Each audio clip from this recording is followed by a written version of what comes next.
All right. Hello, everybody. Hello. Episode 2 of every Saturday a stream. So yeah, let's get into this. So yeah, this video is going to be, this stream is going to be a little on the short side, just because of kind of what we're doing today. As the title says, we got some big changes incoming, but we'll get to that in a second.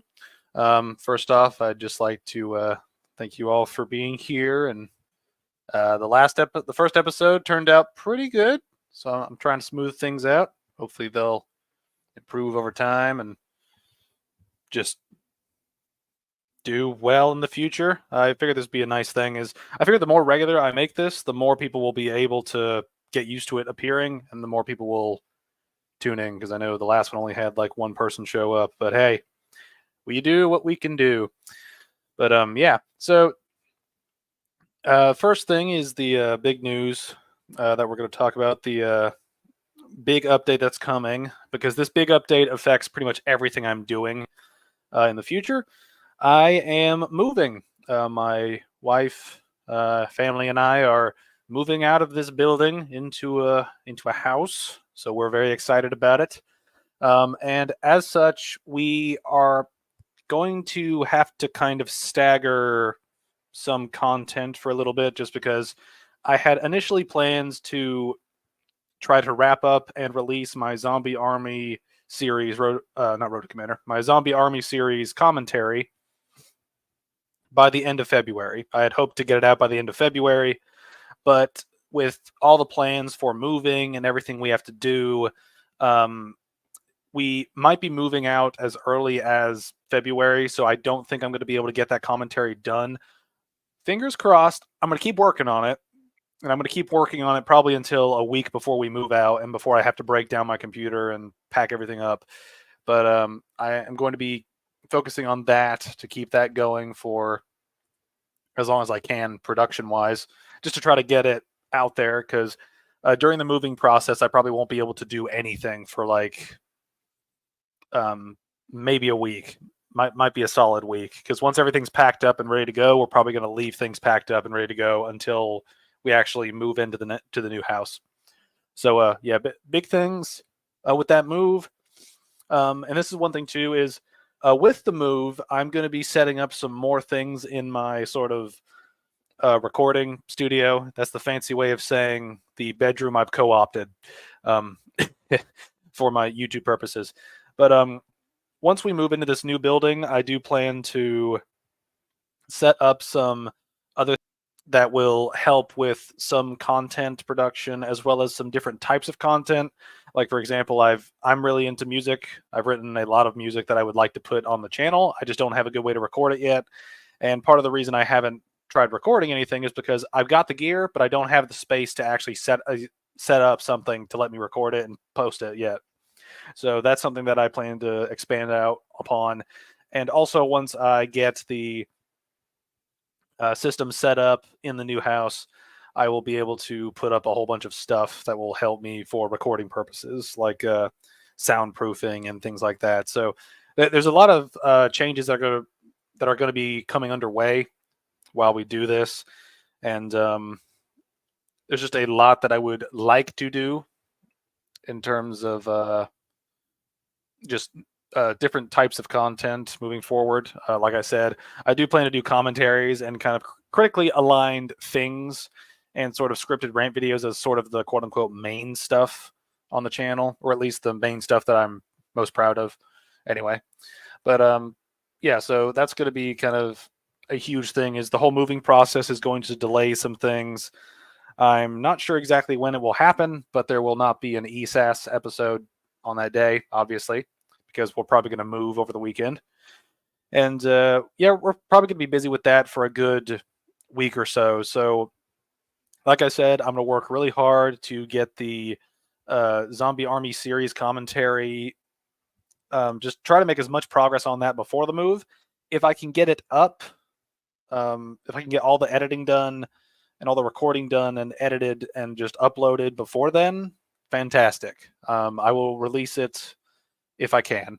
but that just it's going to take a while, and I'm not sure exactly how far we need to get. This last week has been kind of crazy, so I haven't really been able to put a lot of effort into the commentaries or YouTube stuff in general, which has been kind of annoying. But it is what it is. Life takes precedence. And I only got one section of the Zombie Army series video edited this past week just because I've been really busy. So that's the only thing I've really made progress on. But I do plan to try to get as much done before we move. But that's neither here nor there until we actually get to the point where we can actually make use of that stuff. So again, a lot of stuff is going to be put on hold for probably like a week or so, and then we'll pick up like normal in a new setup, which will be exciting. And I'm really looking forward to making more content. I've got I've got an itch to record stuff. I've got an itch to record some more chill things, as well as I've just got a lot of games that I would like to play for the channel that I want to kind of try to recoup some of my investment in. So I've got a lot of those that are going to be kind of things that I probably do in my off time whenever I just really don't feel like working on a commentary or a scripted video in general. So here's hoping that the move goes smoothly and that my computer doesn't break, because if my computer breaks, I'm going to be up shit creek without a paddle, and I'll be strapped to a boat full of dynamite because I will be fucked if my computer breaks during the move. So I'm going to take a lot of precautions to make sure it's safe. But yeah, so that's kind of the big news, and that big news of moving is the knock-on effect of everything's going to be delayed by probably like a week or two, depending on when we actually pack up and when we actually move out and move in and I get everything set up. So it will be a very lengthy process to get all that out. I had an idea to maybe try to record something to kind of release over the period that I am moving out. I have yet to figure out if I actually want to do something small, like a small scripted rant video, or if I want to do something a little bit bigger, like a playthrough of a game or something, or if I just want to throw up something. I want to put more content out there, but at the same time, I want to make sure that it's good, and I want to make sure that it's worth it. So yeah, that's pretty much it in terms of updates, because nothing's really fucking happened since the last stream besides we're gearing up to move, and I don't know how long it'll be before we actually move. So it's going to be an interesting sort of situation here.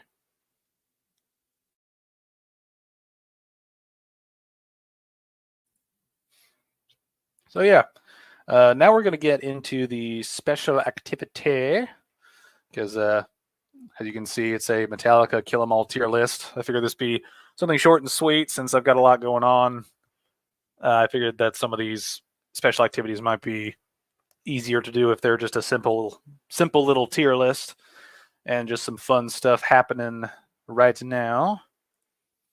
So as you can see, I found this handy dandy tier list, and I just left it at default because there's no real point in customizing all these, because I don't really of all the songs I buy, I usually don't have them in anything under a C. A couple songs will pop up every once in a while where I'm just like, man, that's just bad, so it would go in the D category. But we will see how that goes. But anyway, let's get into this this here tier list of Metallica's debut. Hell yeah, kill 'em all. So yeah, gotta hit the lights. That's an immediate S for me. I love the energy. I love the energy, the construction of the song itself, and just the riff. That main riff's a really good, catchy riff. And if I remember correctly, I believe that was James Hetfield's first riff he wrote for Metallica. So it was a good sign of things to come in the future. And I was overall great song, great chorus, nice simple chorus, a lot of good shredding, great thrash song. All right, then we got the Four Horsemen. I really like the Four Horsemen, but I don't like it as much as, like, whenever I think of Kill 'Em All and whenever I go to songs on Kill 'Em All, I don't normally pick the Four Horsemen, but I do enjoy it a lot when I listen to it. So I'd probably put it at an A. I like the riff and I like the song structure. And controversially, I like this song about even to the Megadeth version of it. or kind of the versions of each other. I like them both, but I like them for different reasons. The little middle section in the Metallica version is really fun, and I like how it's kind of noodly and shreddy and stuff before it smashes back into kind of the main sort of structure of the song. But yeah, overall, I like the song a lot, but it doesn't reach epic tier for me. All right, and I'm not going in album order. These were in kind of a random order, and I didn't feel like putting them in album order just because I'm lazy and I don't want to take the 2 minutes it would take to do that. Sue me. Okay, so next we got Jump in the Fire. I consider it kind of average. There's no real part that stands out to me for that as a song, just on the album. It's kind of like, it's okay. And like I said, C is usually going to be like my average. Like, this song is average, so it's not terrible, but it's not great. There's nothing really bad about it, or there's nothing really that good about it. So I'd put it as C. It's a track that I don't really come back to listen to unless I'm just listening to Kill 'Em All while playing a video game or doing some chores or something. So not high up on my list, but not terrible in my eyes. All right, then we get Motor Breath. And I'd have to say that I like Motor Breath more than Jump in the Fire. I think I enjoy listening to Motor Breath just because it's a little bit more thrashy, a little bit more aggressive. And the chorus is just kind of like a spitfire of different, I love the way that James Hetfield sings it. It was just like, Motor Breath, it's how I live my life. Just kind of spitting it out. I kind of like that vibe. I also just like how fast and how kind of shifty the riff is in terms of like how it like chugs on how it kind of like rapidly chugs on certain notes on the guitar. All right, then we got No Remorse. This is another one that I put up in the A category. I really like the structure of it. I like the main riff of it. That I just like the riffs in it a lot, especially like it when it speeds up, and they just kind of go nuts with the speed up section in it. And just overall, really like it. I really like the ending as well. Plus, the live version I come back to is from the 2008 show in Rock Am Ring, and it's just like I love that. I love that shit. All right, next we got Whiplash, going into S tier because just a good thrasher, just a good solid, just constant barrage of just aggressive notes and just shit hitting you in the face. The music fits with the title is the best way I could put it. The music fits with the title, so there's pretty much not much else that you can really add to that in my opinion. It's just the song fits. It works as a thrashy song about Whiplash. It's great, and also just the lyrics in it are really cool. How they customize it live to we never stop, we never quit because you are Metallica. In live shows, just great audience interaction song.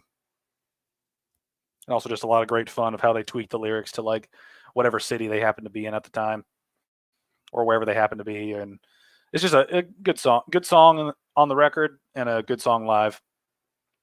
All right, then we got Phantom Lord. I don't remember much of Phantom Lord every time I listen to the album, so I'd probably put it at C. Like, I don't remember much of it besides like the ending where James is like screaming Phantom Lord. But apart from that, I don't really remember it. I don't have anything I dislike about from what I do remember, but I just don't have anything that really sticks in my head about it. All right, then we got Anesthesia Pulling Teeth. I really like it for the sake of Cliff Burton's performance in it, as kind of doing his kind of lead bass thing. And it's a really interesting kind of launching pad in their discography. Like when you look at Anesthesia Pulling Teeth, and then you see how that progresses to things like For Whom the Bell Tolls, and then you see how that progresses to Orion.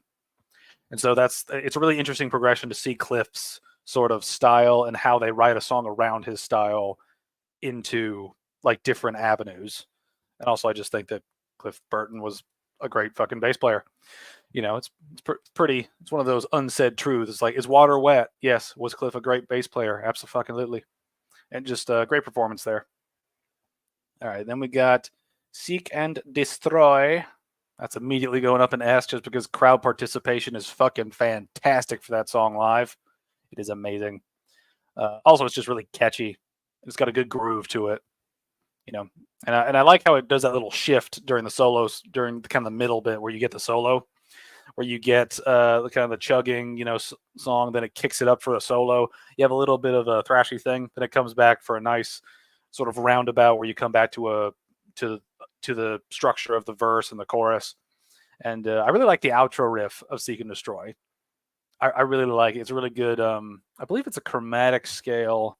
I'm not quite. I know a lot about playing guitar, but I don't know a lot about the terminology about playing guitar, which makes no sense to me.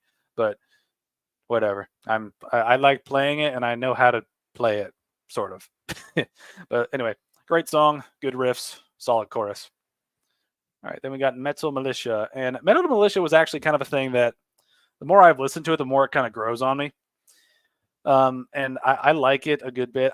And here's the thing: is I'm not sure if I'd put it in B tier because it's not a song that I would come back to when listening to the album. But as it's kind of grown in popularity, kind of in my subconscious, if you will,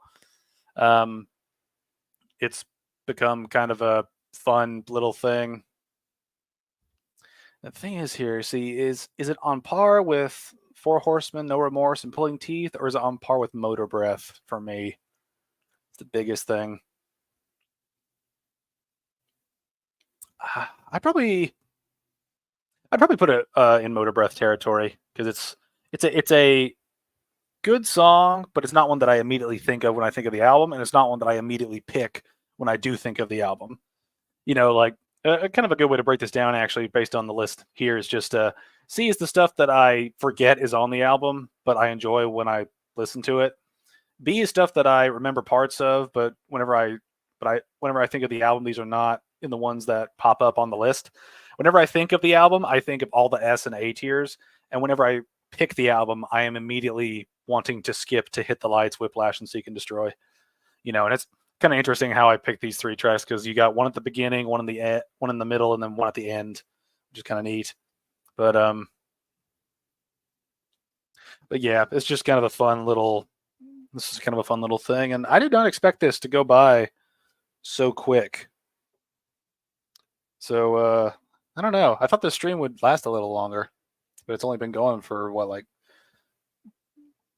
20 minutes. Yeah, and this is one thing about using StreamYards is for some reason it says I'm live for like an extra 2 hours and 50 minutes from when I actually start, and I have no idea how to fix that. So I have no real idea how long I've been going until I actually like do some math on it. It's really weird. Do you think you'd be able to just, you know, do what you got to do on it? But one thing I am kind of thinking about now is we did this list kind of quick, so let's do Ride the Lightning while we're here. Fuck it. Let's see. Lightning Metallica. All right, Perfection. I kind of like this tier list. That is actually kind of funny. All right, let's get these ads out of here. I hate the ads that pop up and just ruin the moment. There was a sweet spot where the ad didn't pop up. There it is. There we go. All right, so I'm going to change that to average because mediocre to me is not kind of like mediocre to me is not like average, which I think the word actually means like average or is something that is very non-special, but I'm kind of like eh.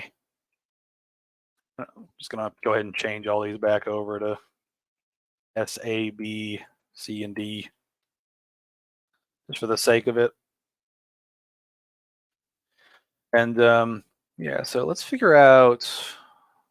See, these things are written really weird. All right, so we'll go through the list and kind of figure out some of the pictures. I would assume would give away what they actually are. Some of them say it, but some of them don't. So I'm gonna kind of pick and choose here. So Fight Fire with Fire, I think is a good song, and it's just a barrage of just notes just flying at you. just going crazy with just that riff. That is a fast and demanding riff to keep that up for a whole, like, I think it's like 4 solid minutes, or at least 3.5 solid minutes of just just that riff pounding just on your right hand. And like as a guitar player, I appreciate James Hetfield's rhythmic strength, being able to put that shit up for so long, along with a lot of other players. But just for the sake of this, All right, so I'm assuming this is the title track because I don't see any words on it. I really like the title track, but I don't know if I put an S or A tier. It's like I like the riff, I like the song structure, and I like the middle section where you get the kind of speed up, then you get the solo over a slow and sped up section, then you get another sped up section, and then you come back to a verse chorus structure before the end. Really kind of heralded what they were going to do, kind of coming forward with their title tracks in a way, because a lot of their other title track songs do that sort of thing too. But I'd probably put you in A because I enjoy the song a lot, but I don't know if I'd come back to it immediately every time I listen to the album. All right, so got Fade. I'm kind of just picking and choosing from this list down here randomly. Fade to Black's definitely going up there. I think it's a great song and a great step forward in terms of the diversity of stuff that Metallica could do. Also introduced people to the idea of the Metallica ballad where it like speeds up over time. You get a big solo. That's a cool thing I always liked about Metallica ballads, is that several of them have that sort of, it's like it's somber and dark and deep, and then it gets heavy, and then we get a great like instrumental like second half. That's just cool. All right. Room the Bell Tolls, obviously going up an S, because I mean, who the fuck wouldn't put it up there? Great rhythm of just doom, and just that Cliff Burton bass line is so good. It's also just heavy, for being how simple it is. Just it's heavy. It's just like, yeah, you're gonna die. You're gonna die today. All right, so okay, this is probably Trapped Under Ice. I like Trapped Under Ice pretty decently. I'd probably put it right there with Fight Fire with Fire. I like the riffs in it, and I like the song, but it's not one of those things that I come back to the album for. All right, then we got Escape, and I've seen a lot of different things about Escape, where a lot of people say that Escape is like, I've heard and seen things where apparently James Hetfield doesn't like this song, and they apparently tried to write it to make a song that was a little bit more commercial for this album, so they didn't like having to do that. Personally, I don't give a fuck about that. I like the song. Like I like the song. So I mean, I'd put it in B because it's not one that jumps out at you. At least it doesn't jump out at me whenever I'm listening to the album. But I think it's a pretty good song. I don't think it's Metallica at their best. It's kind of like, this song is kind of like Load and Reload for me. It's like, I really like a lot of songs on Load and Reload, but they're not the Metallica wheelhouse where they are firing on all cylinders, like when they're doing thrashier things. But yeah, I like that song a good bit. All right, Creeping Death, definitely going up there. Just the lyrical content, the chorus, and that breakdown after the solo is such a good crowd moment when you've got like tens of thousands of people just chanting, "Die, die, die, die." It's such a good live moment. It's always a great thing to see them play that live, and just seeing the crowd participation during it. All right, okay, this has got to be Call of Cthulhu, or Cthulhu, or Cthulhu. What is the canon way to say that word? Is it Cthulhu or Cthulhu? Because I've heard it both ways. I've not heard it from someone who's like an educated like source on the matter. But this is one thing that might be a little controversial. I don't really care that much about the Call of Cthulhu in general, so I'd put it probably right here. Like, I think it's a fun listen while I listen to it, but I never actually want to go back and listen to it whenever I listen to this this album. It's like it's a great ending to the album, especially with the way it kind of ends with that big bombastic sort of climactic crescendo at the end. But I'm just not that big of a fan of the song in general, and that's just like I'm not the biggest fan of it. I guess I should say. Like I like it, I like listening to it, but I'm just not the biggest fan that would put it on often whenever I'm playing stuff or whatever. But yeah, it's a pretty decent song, and I figured while we're here, let's just do all of Metallica's 80s content while we're sitting here, just because this stream was all kind of short. We're just going to have a lot of fun with this. Going to have a lot of fun with this. Master of Puppets. Master of Puppets. All right. All right, so just get these back to where we want them to be.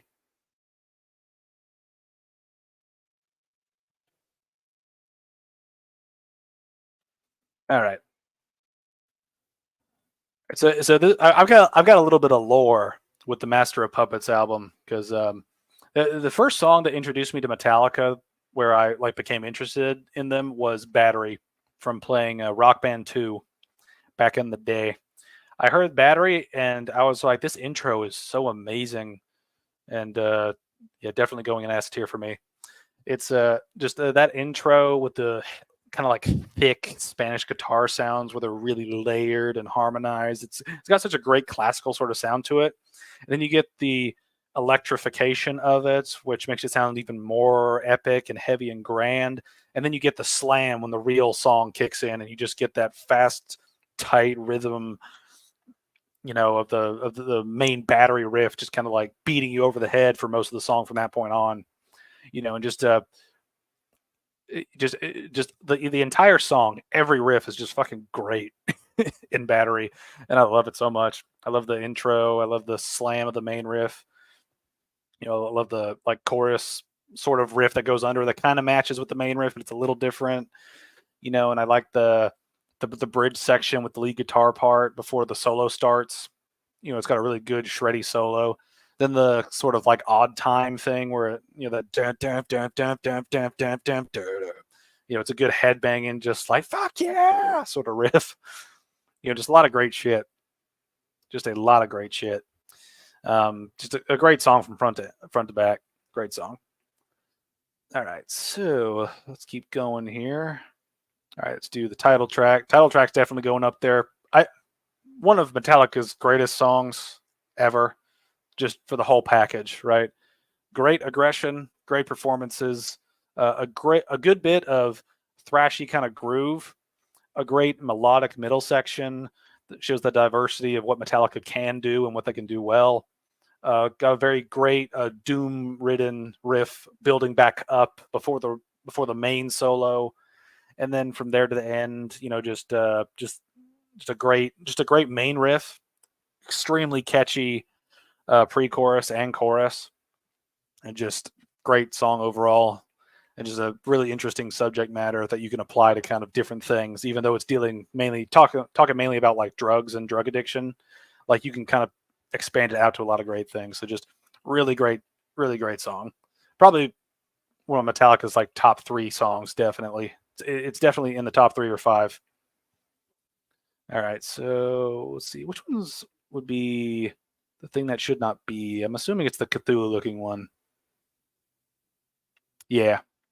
All right, so the thing that should not be. I'm kind of mid on this song, to be honest. Of all the songs on the album, it's the one I skipped the most. I guess it's because I want to get to other stuff, just because it's got a good, ominous, sort of creepy riff, but the rest of the song just doesn't stand out to me that much. And it's a good song. It's a good song, but in terms of the entirety of the album, it is the song I skipped the most on it.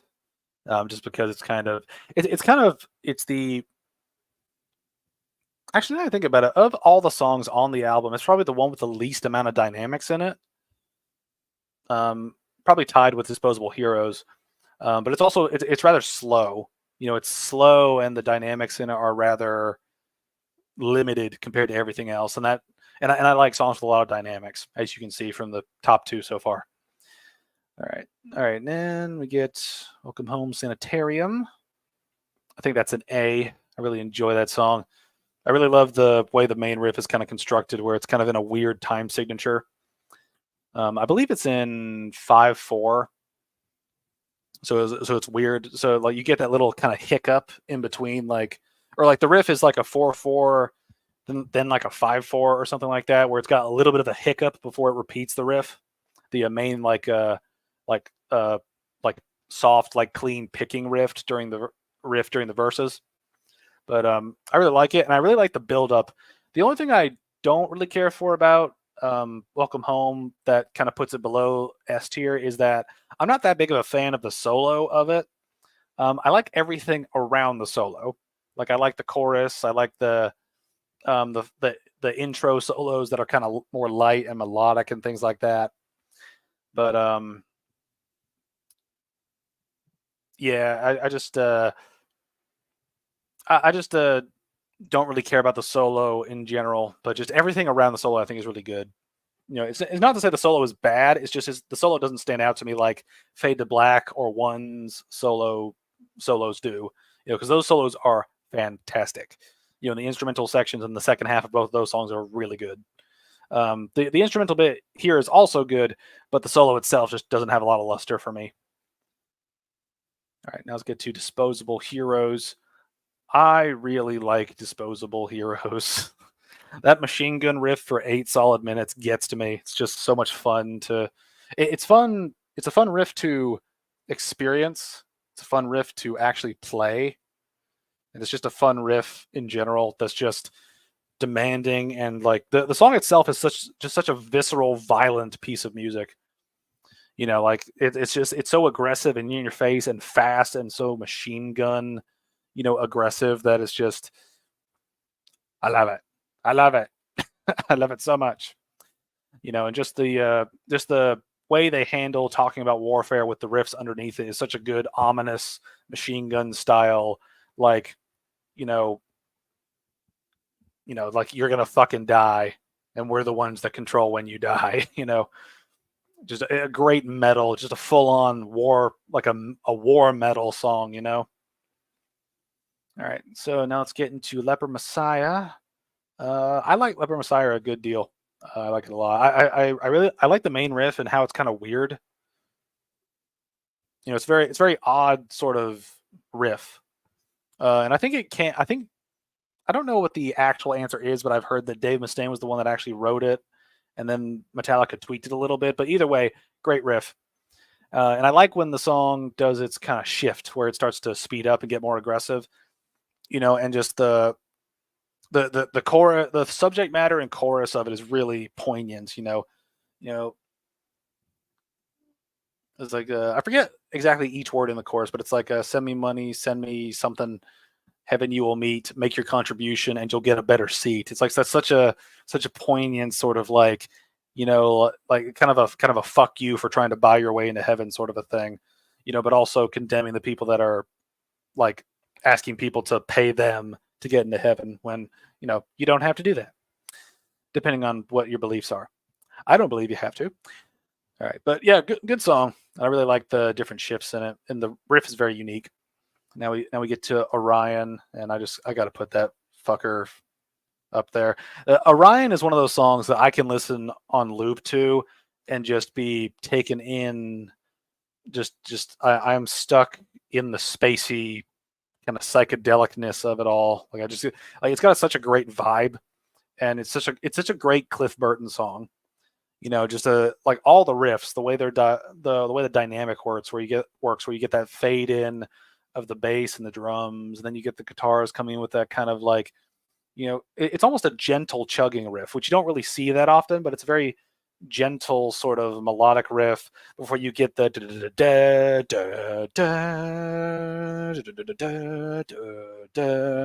you know, and that riff has got a great kind of drive to it.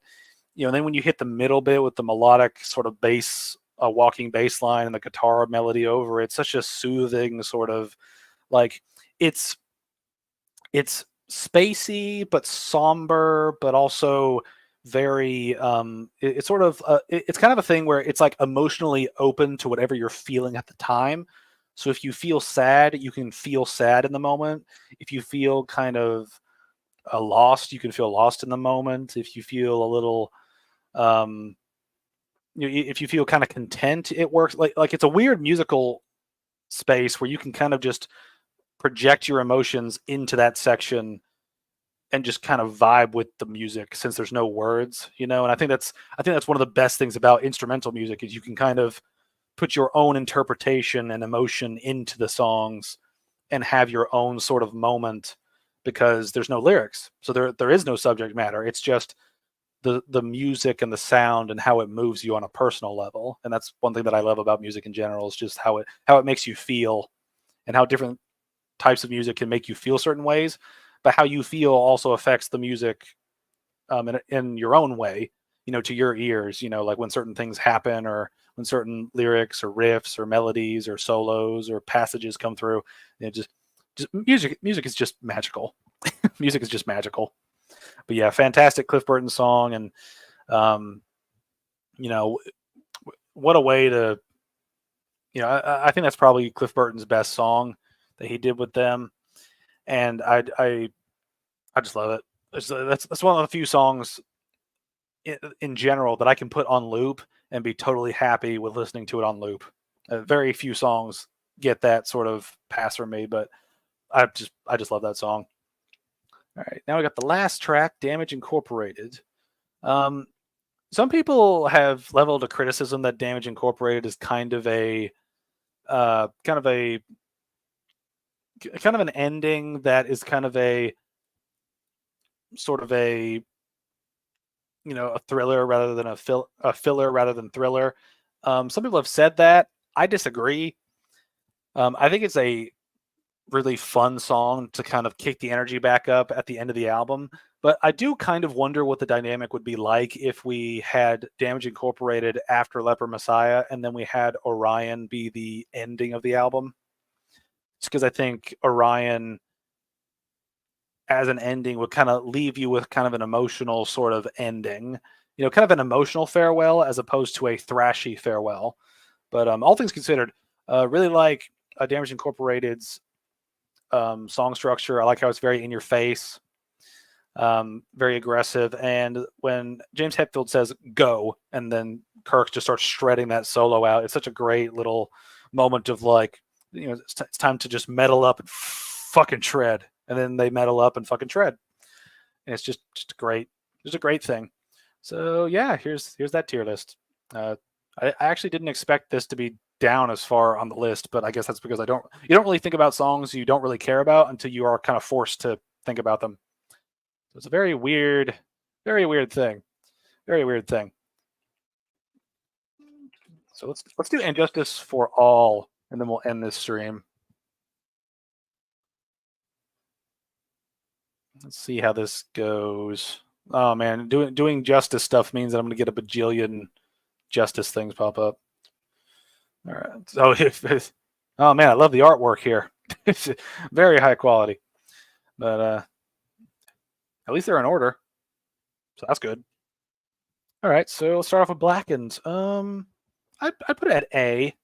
I really enjoy Blackened. I enjoy the main riff. I like how bouncy it is. You know, kudos to Jason Newsted for writing it. You know, that's sort of like, you know, just that bouncy riff. And the middle section before the solo I really like, where it's got kind of a grooving kind of like, I don't know what you'd call that guitar pattern, but it's kind of a chug and then some lead stuff thrown in. And just the way they orchestrate that and how it slowly builds into the solo. Really like that. So yeah, pretty good song. But it does feel a little bit overlong at times, which is kind of a problem for this album as a whole. But yeah, still a good song. All right, then we get the title track, And Justice for All. Great tune. Excuse me one second. It is very hot in my office right now where I record these, so I get a little dehydrated. Drink water, or at least drink liquids. But yeah, so And Justice for All, I like a lot of the song, but there's that bit in the middle after the solo where I kind of want to get back to the main riff, get back like there's a certain section from the end of the guitar solo, or not the end of the guitar solo. It's kind of like you have the end of the guitar solo, and then you get that the big kind of like crashy like headbangy bit where it's like that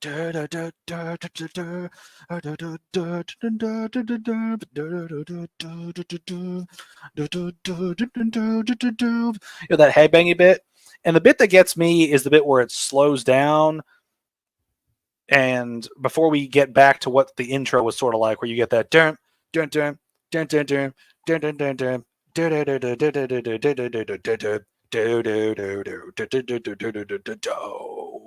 Like from the bit where it starts slowing down right to that big chord before they get back into the main riff sort of groove.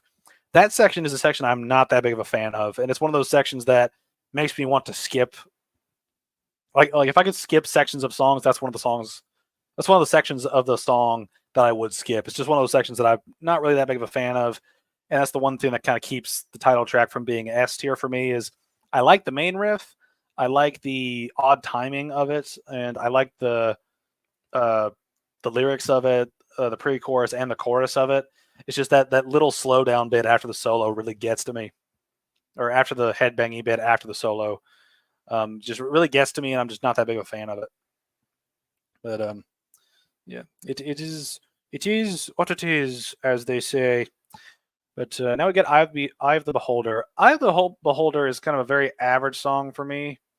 The riff is feels like they could do more with the riff, in my opinion. Like the riff is just kind of like just a chug on like one note, and then like throwing a chord every once in a while.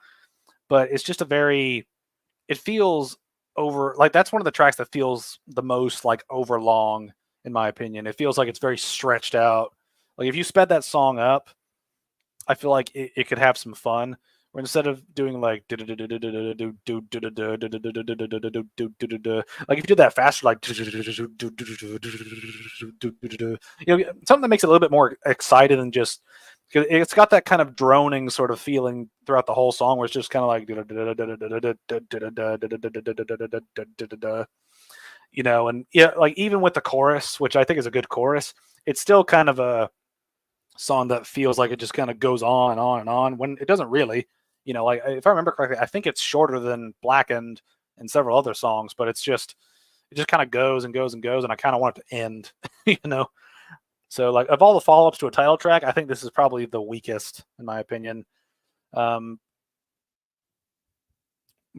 yeah. All right, then we get to One, obviously going in S tier. Fucking fantastic song. Great lyrics, great musical orchestration, fantastic solos throughout by Kirk Hammett. Great instrumental section at the end with the dual guitars doing their melody before just that, that whole like machine gun section before and after the solo and the lead stuff. It's just such a great just kind of encapsulation of just kind of like losing your mind after being in the situation that like the character is, like in the story of One. With the whole Johnny got his gun, he lost his limbs.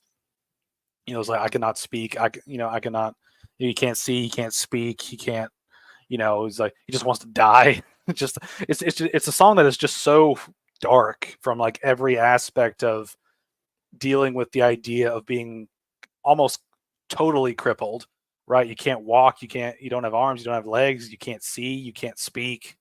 You're just kind of there, but you can feel that you're there. It's like you're so close to dead, but you're not dead. You can't do anything to change it. It's just such a dark and sad song. But great performances all around. Just great performances. All right, then we get The Shortest Straw. I like The Shortest Straw, but I don't like it as much as Blackened and Injustice for All. I think it's got a good riff. Good chorus, and I like the solo of it. But apart from that, nothing much really stands out to me from it, besides just the odd riff kind of thing, where it's kind of got that like that kind of like weird, it's like sped up swing music almost, where it's like but it's like faster. But other than that, like I think it's a song that I enjoy listening to, but I don't go back to it. But it's not one that I usually skip. If I'm listening to the whole album, Eye of the Beholder, I would definitely skip most of the time. All right, now we got Harvester of Sorrows. I'm putting that in A just because I like that song a good bit, and I like the riffs in it. I like the flow between the kind of like clean part of the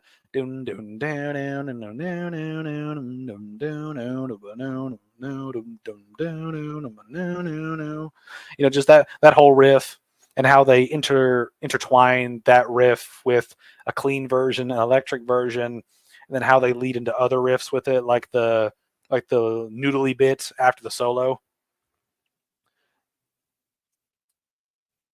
It's got a good groove to it without being fully chugging the entire time. Which is kind of like Harvester of Sorrow has a really good groove to it that Eye of the Beholder desperately wanted to do, but doesn't really achieve, and it's kind of boring. Eye of the Beholder is a little boring, but Harvester is good. All right, now we get Frayed Ends of Sanity. I like Frayed Ends a lot. I like how the main riff is kind of a play on that Wizard of Oz song, or the Wizard of Oz sort of chant, where you got that like, "Oh, we own, that main riff at the beginning, and how they turn that riff into a different type of riff. It's just a really cool. It's just a really cool thing that I enjoy quite a lot. I enjoy it quite a lot. I think it's a great song, and I really like the. I don't know what riff you would call it. If you call it a bridge riff, or if you call it like a breakdown riff, or just a build-up riff, or whatever you would call it. But just that quick little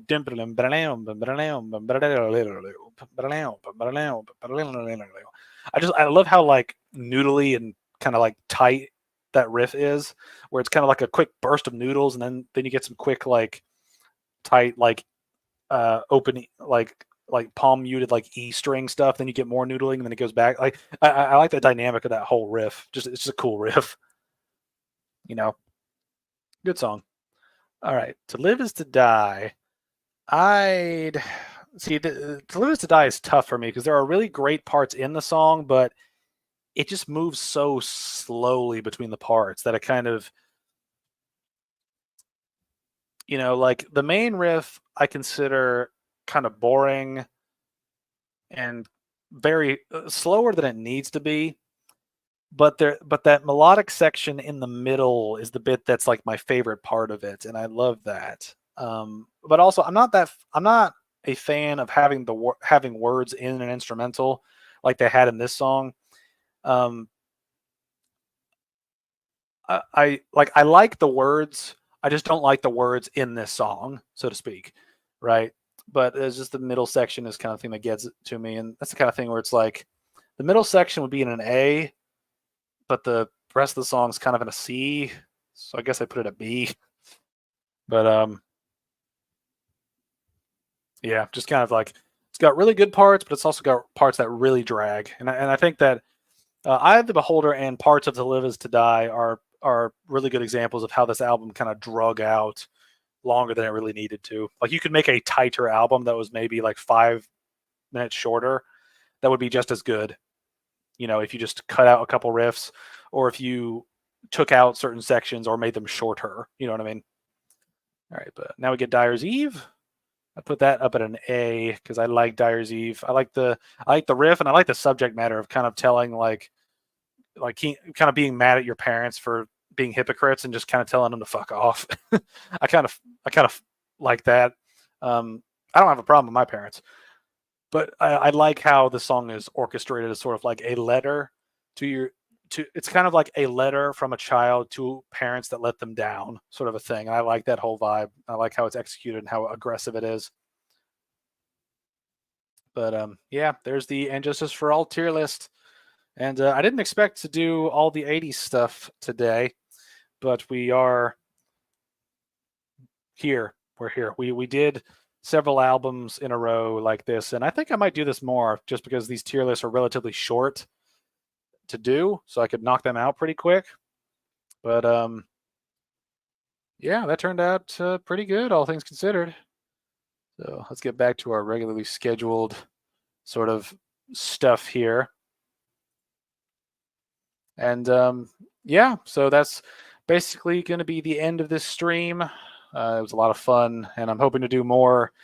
The tier lists are fun, but I would like to react to some videos at some point. So we'll see how that goes in the future. But let's just hope that it's going to be a relatively soon future because, again, I'm moving, and that's going to put some things on hold. But I'd just like to thank you all for watching, and thank you all for watching this. If you watch it after it's live, I appreciate that too. And let me know if you have any suggestions for things I can do for the special activity, or if you have any comments about how I operate this and how I do this. So just let me know what you'd like to see in the future. Any opinions you have are welcome. And again, just I'd like to thank you all for watching, and I will see you guys later.